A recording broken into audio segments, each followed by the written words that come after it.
നമ്മൾ ഷ്രിമ്പിന് വളർത്തുമ്പോൾ ഇതുപോലത്തെ ഒരു നെറ്റിൻ്റെ പീസ് ഉണ്ടെങ്കിൽ വളരെ നല്ലതാണ്. കാരണം ഷ്രിമ്പിനെ എപ്പോഴും ഹൈഡ് ചെയ്തിരിക്കാനും പിന്നെ മോസും അങ്ങനത്തെ പ്ലാന്റുകൾ വളരെ ഇഷ്ടമാണ്.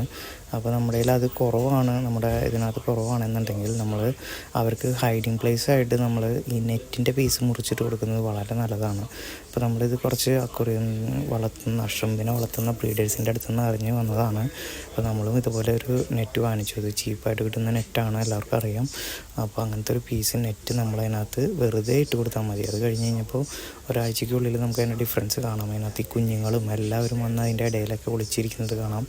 അല്ലെങ്കിൽ ചെറിയ എല്ലാവർക്കും നല്ലൊരു ഹൈഡിങ് പ്ലേസ് ആയിട്ട് വളരെ നല്ലതാണ്. ഈ മോസ് അതിന് പകരം തന്നെ ഈ നെറ്റ് ഉപയോഗിക്കുന്നതും വളരെ നല്ലതാണ്. ഈ വലിയ അക്വേറിയം ഷോപ്സിലും നമ്മൾ ഈ നെറ്റ് ഇട്ട് വെച്ചിരുന്നത് കണ്ടിട്ടുണ്ട്. അപ്പോൾ അവർക്ക് ഈ പ്ലാന്റ് വളർത്തുന്നതിനേക്കാൾ എളുപ്പമായിട്ട് ഷ്രിമ്പിനെ കീപ്പ് ചെയ്യാനും അതിനെ പെട്ടെന്ന് പിടിച്ചു കൊടുക്കാനൊക്കെ ആയിട്ട് അവർ ചെയ്യുന്നതാണ് ഈ പരിപാടി.